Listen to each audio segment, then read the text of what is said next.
America, Israel और Iran युद्ध में ईरान के supreme leader Ayatollah Ali Khamenei की मौत हो गई है। दुनिया की नजर लगातार इस सैन्य संघर्ष पर अटकी हुई है। ऐसे में ईरान अपने आसपास के देशों पर लगातार बमबारी करता हुआ नजर आ रहा है।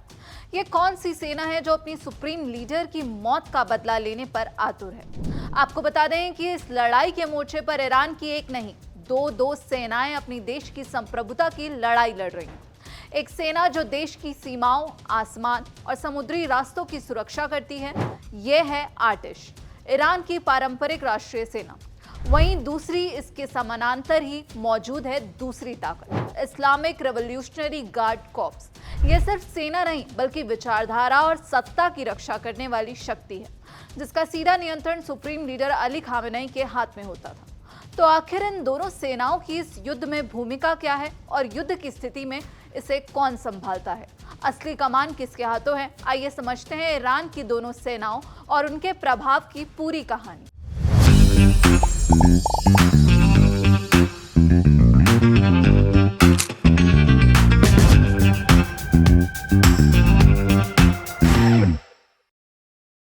ईरान की रेगुलर मिलिट्री यानी कि आर्टिश। ईरान की रेगुलर मिलिट्री पारंपरिक आर्म फोर्स है, जिसे अक्सर ईरानी आर्मी या आर्टिश भी कहा जाता है। इसका मुख्य काम ईरान के इलाके और संप्रभुता की रक्षा करना है। ईरान की रेगुलर मिलिट्री बॉर्डर को विदेशी हमले या फिर बड़े पैमाने पर पारंपरिक युद्ध से बचाने का काम करती है। ईरान की ये सेना भी दूसरे देशों की मिलिट्री की तरह ऑर्गेनाइज्ड है, जिसमें अलग अलग आर्मी, नेवी और एयरफोर्स ब्रांच है। ये ईरान की डिफेंस मिनिस्ट्री के अधिकार में काम करती है और पॉलिटिक्स के बजाय पारंपरिक मिलिट्री रोल पर फोकस करती है। एक ऐसी सेना जो कभी क्षेत्र की सबसे आधुनिक सैन्य शक्ति बनने का सपना देख रही थी, लेकिन आज एक अलग रणनीति के तहत काम कर रही है। आर्टिश की शुरुआत की बात करें तो ईरान की आधुनिक सेना की नींव 1920 के दशक में रखी गई, जब रजा शाह पहलवी सत्ता में आए थे। उनका लक्ष्य साफ था कि ईरान को एक आधुनिक और शक्तिशाली क्षेत्रीय ताकत बनाना, और इसके लिए उन्होंने हजारों ईरानी सैन्य अधिकारियों को यूरोप और पश्चिमी देशों की सैन्य अकादमियों में भेजा और ईरान में विदेशी सैन्य विशेषज्ञों को बुलाकर सैनिकों को खास ट्रेनिंग दी गई। यही वह दौर था जब ईरान ने अपनी आधुनिक एयरफोर्स और नेवी की स्थापना की थी। अमेरिका के साथ सैन्य गठबंधन। कोल्ड वॉर के दौरान ईरान अमेरिका का एक बहुत बड़ा रणनीतिक साझेदार बन गया। ये वही सेना थी जिसने ओमान के सुल्तान की रक्षा करने और दोफर क्षेत्र में वामपंथी अलगाववादी विद्रोह को हराने में भी महत्वपूर्ण भूमिका निभाई थी। उस समय 1970 के दशक में ईरान मिडिल ईस्ट की सबसे शक्तिशाली सैन्य ताकत बनने की ओर बढ़ रहा था। वहीं ईरान इराक युद्ध 1980 से 1988 तक चले ईरान इराक युद्ध ने आर्टिश की असली परीक्षा ली। जहां दुनिया के कई बड़े देश सद्दाम हुसैन के साथ खड़े थे, वहीं ईरान लगभग अकेला इन सब के खिलाफ लड़ रहा था। 8 साल के इस युद्ध ने आर्टिश सेना को कमजोर भी किया और उसकी रणनीति भी बदल गई। हथियारों का प्रतिबंधों का असर। ईरानी क्रांति के बाद अमेरिका और संयुक्त राष्ट्र के प्रतिबंधों ने ईरान की सैन्य ताकत को बड़ा झटका दिया। पश्चिमी देशों से ईरान को हथियार मिलना बंद हो गए और ईरान को मजबूर होकर रूस, चीन और उत्तर कोरिया से हथियार लेने पड़े और साथ ही अपना घरेलू रक्षा उद्योग विकसित करना पड़ा। नई रणनीति, हमला नहीं बचाव। इन सभी घटनाओं ने ईरान की सैन्य सोच बदल दी। ईरान ने निर्णय लिया कि वो अमेरिका या इजराइल जैसी ताकतों से सीधे युद्ध नहीं जीत सकता। इसलिए नई रणनीति यानी कि डिफेंसिव डॉक्ट्रिन बनाई गई। अब ईरान सीधे युद्ध से बचेगा, दुश्मन को डराकर हमला रोकेगा, मिसाइल शक्ति बढ़ाएगा।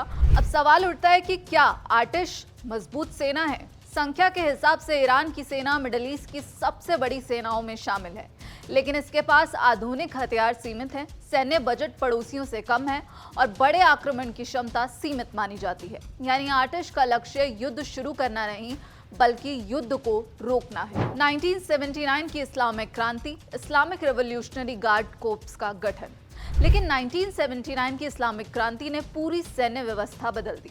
नई इस्लामिक सरकार को पुरानी सेना की वफादारी पर शक था, इसलिए एक नई सैन्य शक्ति IRGC बनाई गई। धीरे धीरे IRGC को ज्यादा फंड, ज्यादा हथियार और ज्यादा राजनीतिक शक्ति मिल गई और इसके बदले आर्टिश देश की नियमित सेना बनकर रह गई। रेगुलर मिलिट्री से अलग IRGC सीधे ईरान के सुप्रीम लीडर को रिपोर्ट करता था। इसका अपना कमांड स्ट्रक्चर है जो डिफेंस मिनिस्ट्री से बिल्कुल अलग है। इसकी अपनी ग्राउंड, नेवल और एयर ब्रांच है। साथ ही दूसरी जरूरी यूनिट्स भी मौजूद हैं। कुर्स फोर्स विदेश में ऑपरेशन करती है और विदेश में सहयोगी ग्रुप्स को सपोर्ट करती है। बासीज एक बड़ी वॉलंटियर मिलिशिया है जिसका इस्तेमाल इंटरनल सिक्योरिटी और विरोध को दबाने के लिए किया जाता है। IRGC का मिशन कन्वेंशनल डिफेंस से आगे बढ़कर सरकार की आइडियोलॉजिकल सुरक्षा, इंटरनल सिक्योरिटी और साथ ही एसिमेट्रिक या अनकन्वेंशनल वॉरफेयर को भी शामिल करता है। ये ईरान के अंदर भी काफी पॉलिटिकल और इकोनॉमिक पावर रखती है। आतिश और IRGC में आखिर अंतर क्या है? आतिश का मकसद नेशनल डिफेंस और बॉर्डर सिक्योरिटी देना है। वहीं IRGC की बात करें तो इसका निर्माण इस्लामिक क्रांति और शासन की रक्षा के लिए किया गया।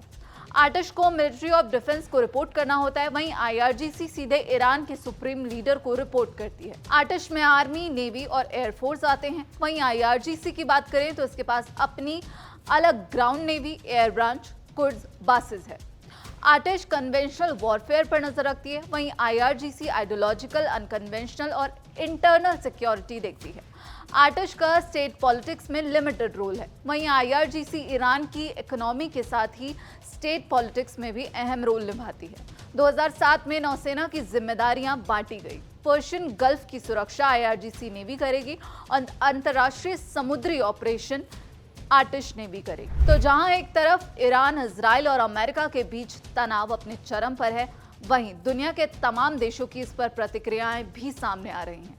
लेकिन अब ये युद्ध आखिर कहां जाकर रुकेगा और ये कितना लंबा चलेगा, इस पर अभी भी सवाल बना हुआ है।